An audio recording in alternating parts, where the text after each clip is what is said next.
Hi guys! Welcome back to my channel. So for today's video, i-share ko sa inyo yung aking top 5 affordable BB cream. So, alam ko sa video to, marami sa inyong matutuwa and matutulungan kasi mostly sa mga nagsisimula pa lang sa makeup is sa BB cream talaga unang lumalapit. BB cream talaga yung una nilang tinatry bago sila mag-foundation. So, sa video to, i-share ko sa inyo yung aking favorite na BB cream. Top 5 to. And usually, yung mga ginagawa natin ganon, nasa top 5 yung hindi ko masyadong gusto. Pero sa video to, lahat na ipapakita ko sa inyo is sobrang gustong-gusto ko sila, guys. So, hindi ko alam kung itatap-tap ko pa sila or papakita ko na lang sila sa inyo. Kasi lahat sila favorite ko and walang top 1 sa kanila. And then wala din naman top 5. So, depende lang talaga sa panahon or sa pagkakataon kung ano yung mas bagay na gamitin. Doon ko sila ginagamit. Pero wala akong hindi gusto sa kanila. Kaya sila napasama dito. So, lahat na ipapakita ko sa inyo is favorite ko. So, let's start sa una kong ipapakita sa inyo. Or hindi na lang siya top 5. Sa una ko na lang ipapakita sa inyo.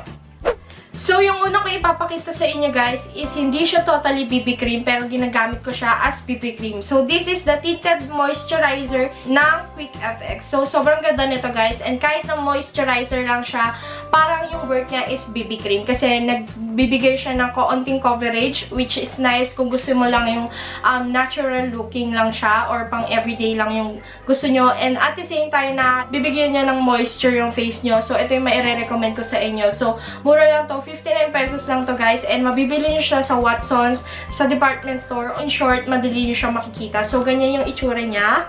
Ayan. Sobrang daming beses ko na din to napasama sa mga videos ko, guys. And, maire-recommend ko talaga to kasi ito yung isa sa mga tinatakbuhan ko kapag nagmamadali ako or kailangan ko lang ng moisture. Pero at the same time, matatago yung mga pimple marks ko. So, ayan.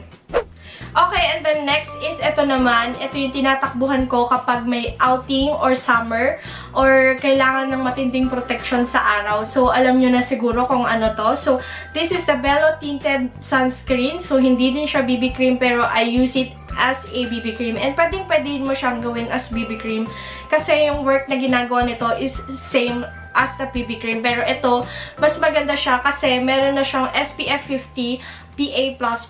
So, protektado ka na sa araw and at the same time, mabibigyan pa niya ng cover niya ng slight yung mga gusto mong i-cover. So, ito din yung may suggest ko sa inyo kung kayo ay laging nasa arawan or laging bilad sa araw kasi kailangan niya ng protection kasi lalo na kung kayo ay merong or marami kayong mga pimple marks, hindi siya mag-fade hanggat hindi kayo nagsusuot ng sunscreen. So, ito yung perfect na gamitin nyo kung ganun kayo. Kung marami kayong mga pimple marks na naiinip kayo na sobrang tagal gumaling, it because na-expose lagi yung face nyo and walang protection sa sun.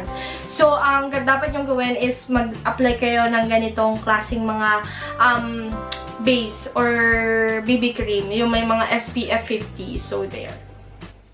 And then, yung next na ipapakita ko, ito yung lately kong ginagamit. So, this is the Maybelline Super BB Mineral Guard Filter in the shade Natural. So, it has also a SPF 50 PA++++. So, same sa Bello.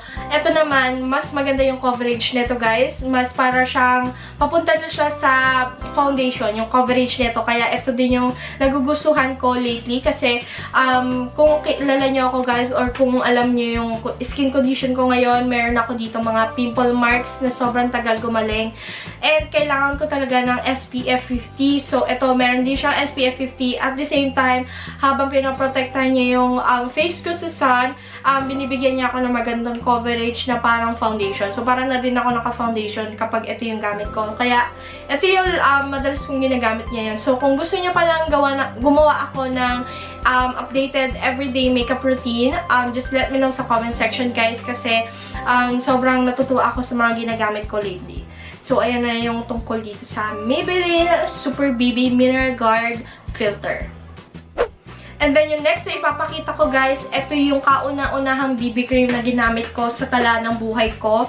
So, this is the Maybelline Clear Smooth All-in-One BB in the shade Natural. So, this one, meron din siyang SPF Pero number 21 lang or hindi siya 50. 21, mababa yung SPF niya compared dun sa mga pinakita ko sa inyo kanina. Pero ang mahalaga guys, meron pa rin siyang SPF kesa naman sa wala. So, nung nagsisimula pa lang ako sa YouTube or sa pag-makeup actually, ito yung BB cream na ginagamit ko talaga guys. Ito, nakailang purchase na ako nito kasi, sobrang ganda niya. And ito lang talaga yung, wala kong ibang kahit anong foundation, kahit anong BB cream, ito lang talaga yung ginagamit ko dati. And hanggang ngayon, sobrang gusto ko pa rin siya, guys. Kahit na anong skin color mo or skin tone mo, magbi-blend siya sa inyo. Pero, syempre, kailangan nyo pa rin gumamit ng bronzer. A little bit of bronzer. So, ayan. Ang nagustuhan ko dito, parang same siya dun sa pinakita ko kanina na Maybelline. Pero ito, mas ano naman siya, mas light or mas hindi naman sumisigaw yung pigment niya or yung coverage niya. So, kung gusto niyo yung natural lang yung itsura nyo the whole day or kung araw-araw, ito din yung isa sa mai-recommend ko sa inyo.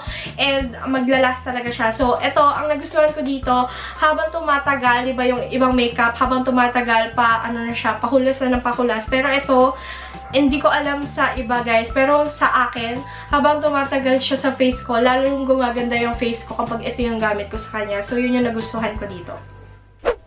And then, yung last na BB cream na ipapakita ko, syempre, alam nyo na to kasi lagi ko itong ginagamit sa mga affordable makeup tutorial ko kasi affordable nga naman siya. So, this is the BB Holic Everyday BB Cream and I'm in the shade light. So, meron dalawang shade nito, medium and light. Medium ba yung isa? Basta merong mas dark dito.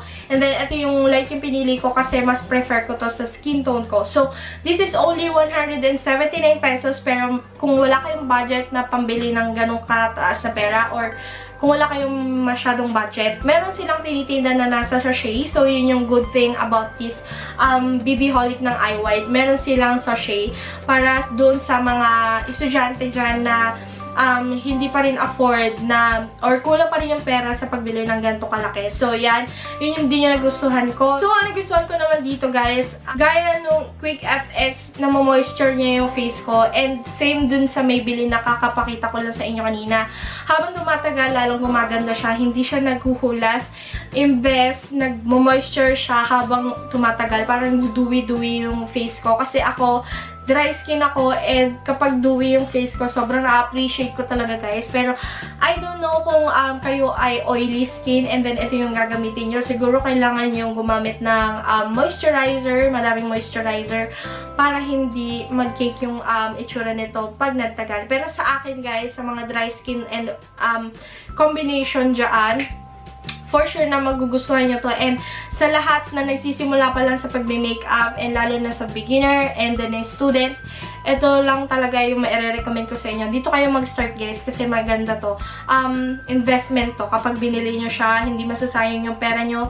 I'm telling you. So, ayan yung nagustuhan ko. And siguro sa lahat-lahat, kung may papapiliin man ako kung ano yung top 1 ko, ito yung ma-recommend ko sa inyo. Lalo na sa mga beginner and then sa nagsisimula pa lang sa makeup and then sa mga students. So, ayan. So, there you go guys. That is my top 5 affordable BB cream. So, kung natulungan kayo yung video to, and kung nagustuhan nyo, don't forget to like, comment, and subscribe to my channel. And if you want to be part of my hashtag weirdest fan dito sa YouTube, don't forget to subscribe and click the bell button beside para ma-notif ka every time nag-upload ako ng mga videos katulad nito. So, kung meron kayong questions, requests, and suggestions, just leave a comment down below. Thank you guys for watching and I'll see you on my next one. Bye!